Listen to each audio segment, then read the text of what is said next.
नमस्ते साथियों, जैसा कि आपने थंबनेल में देखा है, टाइटल है मंथन 2022।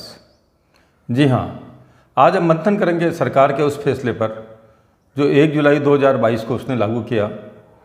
सिंगल यूज़ प्लास्टिक पर पूरे भारत में प्रतिबंध लगाया।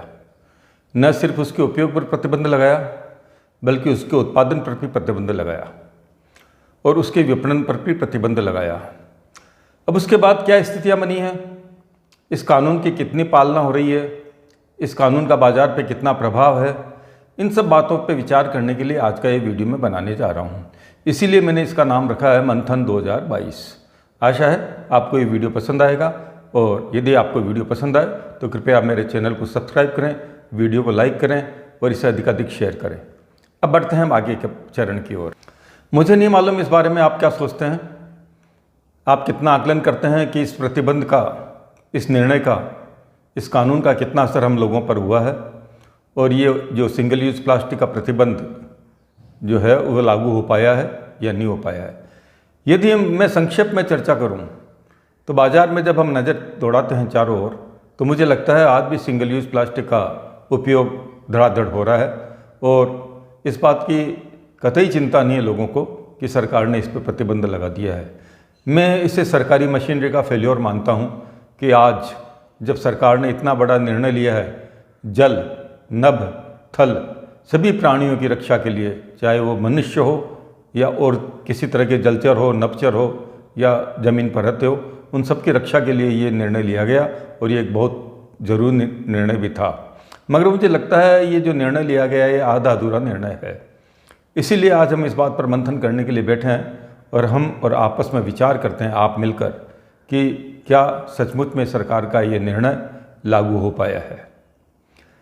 देखिए, सिंगल यूज़ प्लास्टिक का प्रतिबंध धड़ल्ले से जारी है और यदि हम इस बात पर मंथन करें, विचार करें कि सिंगल यूज़ प्लास्टिक का प्रतिबंध लगना चाहिए था या नहीं लगना चाहिए, तो हम सब मिलकर कहेंगे हाँ लगना चाहिए। तो सवाल ये उठते हैं कि जब सब हम एक मत से ये बात जानते हैं कि इस पर प्रतिबंध लगना चाहिए तो फिर हम इसका उपयोग क्यों कर रहे हैं। अब सिंगल यूज़ प्लास्टिक पर प्रतिबंध तो सरकार ने लगा दिया, मगर इसी दौर में एक और बैग, कैरी बैग जिसे हम कहते हैं, वो चल रहा था। वो है बायोडिग्रेडेबल प्लास्टिक, यानी कि नॉन वूवन क्लॉथ से बने हुए थैले।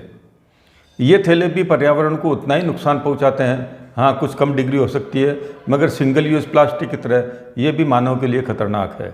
ये बरसों बरसों तक अपने प्लास्टिक के रूप को बनाए रखते हैं और ज़मीन में ज़मींदोज़ नहीं होते हैं। तो आधा अधूरा निर्णय मुझे लगता है सरकार का कि सिंगल यूज़ प्लास्टिक जिसे हम कहते हैं प्लास्टिक, उस पर तो सरकार ने प्रतिबंध लगा दिया, मगर बायोडिग्रेडेबल यानी कि नॉन क्लॉथ के बैग पर सरकार ने किसी तरह का कोई प्रतिबंध नहीं लगाया और वो आज भी धड़ल्ले से जारी है। हालांकि मुझे मालूम है भारत की कई स्टेट्स में इस पर भी प्रतिबंध लगा दिया गया है, मगर जब तक संपूर्ण भारत में इस पर प्रतिबंध नहीं लगेगा तब तक इस तरह के प्रतिबंध का कोई भी औचित्य मुझे प्रतीत नहीं होता। मेरा आकलन है कि आज भी यदि सरकारी मशीनरी ईमानदारी से काम करे और इस प्रतिबंध को लागू करवाने की कोशिश करें तो अगले 5 से 7 साल तक ही किसी तरह की सफलता हम हासिल कर पाएंगे, वरना इसमें कोई सफलता मिलेगी यदि सरकारी मशीन अपना ईमानदारी से काम नहीं करती है तो मुझे संदेह है कि ये प्रतिबंध लागू हो पाएगा और इसके परिणाम हमें प्राप्त हो पाएंगे। अब बात करता हूँ मैं बायोडिग्रेडेबल बैग की। जैसा कि मैंने अभी पहले भी बताया है कि यह प्लास्टिक का कतई विकल्प नहीं है, इसके भी उतने ही नुकसान हैं जितने प्लास्टिक कैरी बैग के हैं, अतः इन पर भी मेरी समझ से तत्काल प्रतिबंध लगाया जाना चाहिए। अब सवाल ये है, मंथन का जो चरण है वो आगे हम बढ़ाते हैं कि सवाल ये है कि यदि प्लास्टिक बैग पर प्रतिबंध लग जाए, सिंगल यूज़ प्लास्टिक पर प्रतिबंध लग जाए, ये जो बायोडिग्रेडेबल बैग हैं जिसे हम नॉन वूवन के नाम से ज़्यादा जानते हैं, उन पर भी प्रतिबंध लग जाए तो फिर इसका विकल्प क्या है। एक विकल्प आया है बाजार के अंदर, वो है कंपोस्टेबल बैग। अब मैं आपसे बात करूँगा कंपोस्टेबल बैग के बारे में। यह उतना ही खतरनाक मुझे महसूस होता है जितना कि प्लास्टिक का बैग या नॉन वूवन क्लॉथ का बैग।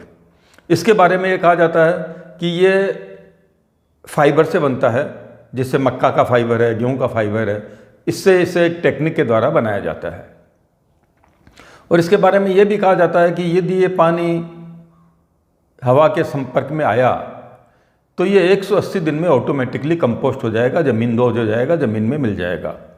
यानी कि एक बात तो कंपोस्टेबल बैग के बारे में हम दावे के साथ कर सकते हैं कि इसे कम से कम 180 दिन चाहिए कंपोस्ट हो जाने के लिए। अब इसमें जो माइनस पॉइंट है वो मैं आपको बतलाता हूँ कि चूंकि ये कंपोस्ट नहीं होता है और इसमें एक खास बात और है, ये एक बार से दोबारा काम आने लायक रहता ही नहीं है।